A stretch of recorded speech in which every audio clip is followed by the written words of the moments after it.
Hoje em História, crianças, nós iremos falar sobre a ocupação da terra e a colonização do Brasil, né? No início da colonização, algumas pessoas, alguns portugueses que já eram bem ricos lá em Portugal, eles receberam alguns lotes de terras no Brasil. Mesmo eles sendo ricos, né, bem ricos, eles receberam essas terras no Brasil. Esses lotes de terras, crianças, que os portugueses receberam, eles foram chamados de capitanias hereditárias. E a pessoa que recebia esse lote de terra, essa pessoa era chamada donatários. Os donatários, eles eram os donos dos lotes de terras, por isso, né, esse nome, donatários. Essas pessoas que recebiam esses lotes de terras, elas podiam distribuir para outras pessoas o direito de usar aquela terra que ele ganhou, né? Ela podia usar a terra, plantar, essas terras então eram doadas para outras pessoas, né? Então, crianças, essas terras que eram doadas para outras pessoas, né? Ele era chamado de Seis Marias e quem recebia era chamado de seismeiro, certo? Então, observe, a terra era dividida duas vezes. Primeiro, ela era dividida em um lote bem grande, né? Chamado capitanias hereditárias. E o dono era chamado donatário. Aí ele pegava esse lote dele, né? Esse lote bem grande, e dividia de novo em lotes menores e doava para outra pessoa usar, né?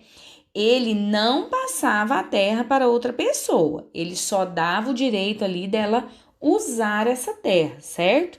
Então, essa nova divisão que ele fazia, essa nova divisão era chamada de seis-maria, certo? Cada lote de terra era chamado de seis-maria, esse lote menor, né? Distribuído aí pela segunda vez. E quem recebia o direito de cuidar desse pequeno lote era chamado de seismeiro, ok? No litoral da Bahia, a tia já falou para vocês, né, que litoral é a parte da terra que fica próxima ao mar, né?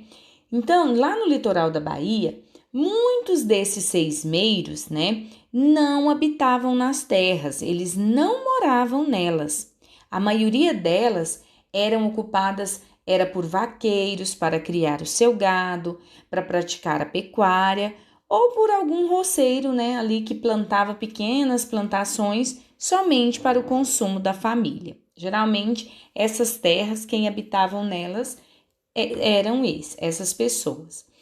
Aí, com o tempo, muitos vaqueiros, né, que eram filhos de portugueses com índios, chamados mestiços, eles construíram fazendas de gado, que foram crescendo pelo interior, né? E a partir daí, foram surgindo alguns conflitos entre essas pessoas e o grupo de índios. Por que acontecia esses conflitos? Porque as fazendas, elas iam crescendo, né? E aí, esses vaqueiros iam se apropriando de outras terras, né? Eles pegavam outras terras ali para poder criar o gado deles ou para plantar suas roças. Só que essas terras que eles pegavam, né, a mais, elas já eram ocupadas pelos índios, né?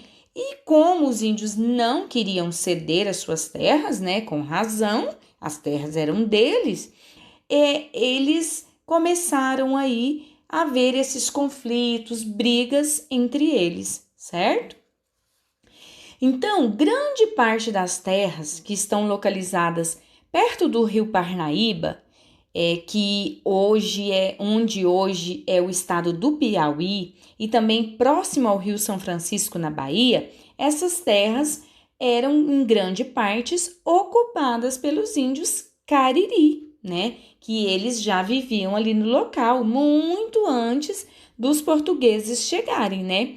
que aconteceu? Esses índios se reuniram, né, e formaram a Confederação dos Cariris, ou seja, eles se uniram para lutar contra os portugueses, né, contra esses colonos, porque eles não queriam que as suas terras fossem tomadas, né? Eles não queriam perder as suas terras, né? Que essas terras virassem aí fazendas de gado, de plantações. Então, por isso que os índios se revoltaram e começou aí a haver várias disputas, né? Porque eles não aceitavam. Então, crianças, por volta de 1686, essa revolta se espalhou pela região, né? E ela durou muitos e muitos anos. Ela foi até 1713, né? Quando então vieram as tropas de São Paulo para essa região aí do Nordeste e conseguiram derrotar os índios, né? Aí com essa derrota, as fazendas de gado avançaram, né? Elas cresceram e foram tomando mais e mais pedaços de terra, e os índios que sobreviveram ali, né, porque muitos morreram nos conflitos, os índios que sobreviveram foram catequizados. Que isso quer dizer, né? Eles foram catequizados na religião católica, né, que era a religião dos portugueses, e foram feitos também de escravos pelos portugueses.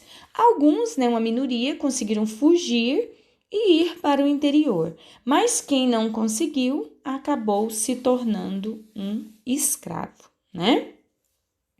Aqui nós temos uma pintura, veja bem, ó, detalhe de dança tapuia, né, de Albert Eckhout.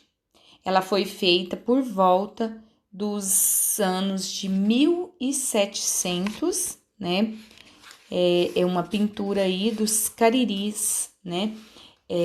Os cariris, eles eram chamados de tapuias pelos não indígenas do grupo, né? Então, essa figura aí mostra a dança, né? Uma dança do grupo Cariri, que se reuniram para poder lutar contra os portugueses, para não deixar que suas terras fossem invadidas, ok? Então, vamos lá agora realizar as nossas atividades?